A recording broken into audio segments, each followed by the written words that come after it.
porque tú le perteneces a la vida. Un espacio dedicado a la promoción y a la prevención para tu salud y bienestar.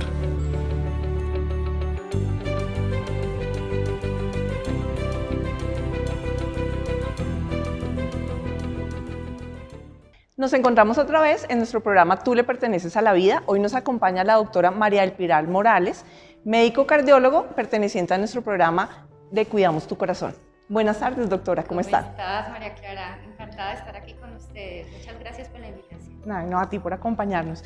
Bueno, hoy nos convoca un tema que ha sido como de gran relevancia dentro de nuestros internautas, que es la falla cardíaca. La verdad, este tema es bastante apasionante para muchos de nosotros en cardiología y tal vez más que apasionante, muy importante para nuestros pacientes y que ellos conozcan cómo es la enfermedad y cómo se trata.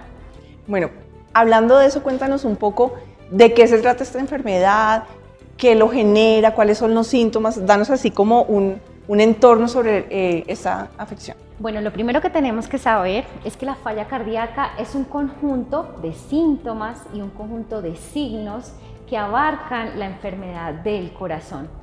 Esto puede ser por una alteración ya sea estructural o funcional que genera ese daño en la bomba. Dentro de los síntomas, lo más importante es que el paciente empiece a tener ahogo, fatiga, que empiece a tolerar menos el ejercicio que hacía previamente, un paciente que, por ejemplo, se siente ahora más cansado que antes, un paciente que empiece a inflamar sus piecitos o que pueda empezar a ganar peso como tal, es un paciente que o está reteniendo líquidos, ya sea en la parte periférica o en la parte central de sus pulmoncitos, que haga que el paciente se ahogue. Bueno, hoy en día, pues obviamente en estos estilos de vida saludable el ejercicio es súper importante. Estos pacientes que sufren de falla cardíaca, ¿cuáles son esas indicaciones que deben tener a la hora de retomar o hacer su actividad física? Cuando nosotros hablamos con los deportólogos y los especialistas de rehabilitación cardíaca, nos dan ciertas orientaciones al respecto. Uno, que uno de los principales objetivos de hacer actividad física y más allá de realizar ejercicio mediante un programa estructurado de rehabilitación cardíaca, hay ciertos objetivos. Uno, por supuesto que el paciente mejore su calidad de vida, que el paciente retome rápidamente sus actividades diarias, que pueda comer solo, que se pueda cambiar, que inclusive pueda ir a trabajar. Eso por un lado. Por otro lado, hay otras cosas como por ejemplo mejorar el fitness cardiorrespiratorio o esa capacidad del corazón y de la parte respiratoria, que lo que va a hacer es mejorar su capacidad aeróbica. Eso lo hacen mediante ciertas fases de rehabilitación cardíaca, la rehabilitación fase 1, en la cual nosotros iniciamos desde la hospitalización, evitamos que el paciente se desacondicione. La fase 2, que consta usualmente de 36 sesiones guiadas por un especialista, que en nuestro caso es un deportólogo especialista en falla cardíaca. Y la fase 3, que es cuando ya ese paciente está entrenado en realizar esas actividades físicas y esos ejercicios que ya aprendió en esa fase 2 y que los va a hacer a lo largo de su vida. Otra de las preguntas que nos surgieron dentro de nuestros internautas fue si las personas podían tomar agua y consumir sal. Recientemente se publicó un estudio en el cual participó Colombia con otros países como Chile, Canadá, México, Australia, en donde se evaluó unos pacientes que tenían una dieta con una restricción muy grande de sodio, es decir, menos de 1.5 gramos de sodio, versus unos con un poquito más de flexibilidad en la ingesta de la sal. Lo que se dieron cuenta es que no había diferencia en ninguno de los grupos en cuanto a mortalidad u hospitalizaciones por falla cardíaca o cambios en la calidad de vida. Eso quiere decir que si bien digamos que el tope que nosotros deberíamos manejar es 2 gramos a 3 gramos de sal diarios, esa sería una buena meta sin llegar a la restricción total de menos de 1.5, porque no les va a mejorar los desenlaces y al contrario, pues sí sufren un poco con que se les quite totalmente la sal. Respecto a los líquidos, también depende mucho del paciente.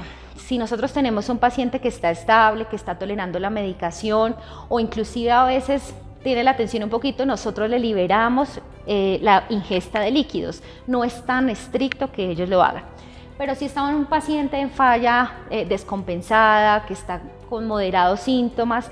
Es un paciente que sí requiere una restricción de líquidos, que requiere de la evaluación de la nutricionista y de la jefe para ver qué está tomando, cómo lo está tomando. Incluye sopas, frutas, jugos, el agua que se toman para los medicamentos, y con base en eso establecer un límite de 1.2 a 1.5 litros por día.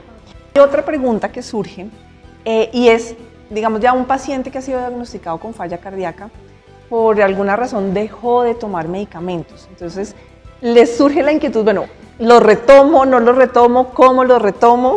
Esos pacientes, cuando dejan de tomarse los medicamentos, se mueren más rápido, se descompensan más rápido de hospitalizaciones por falla cardíaca. Por supuesto, su calidad de vida empeora inmediatamente, empiezan a hincharse, a sentirse más ahogados. Entonces, todo eso que estábamos corrigiendo con los tratamientos de falla cardíaca vuelve y aparece. Y cuando aparece, a veces aparece peor. Entonces, la principal invitación es a que no suspendan los medicamentos. El reinicio, pues es como está la fórmula indicada.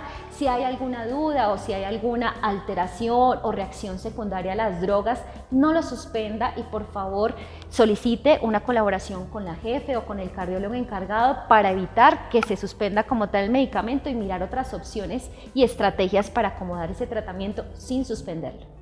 Ya cuando un paciente ha sido diagnosticado con falla cardíaca, ¿hay alguna contraindicación para hacerse un ecocardiograma?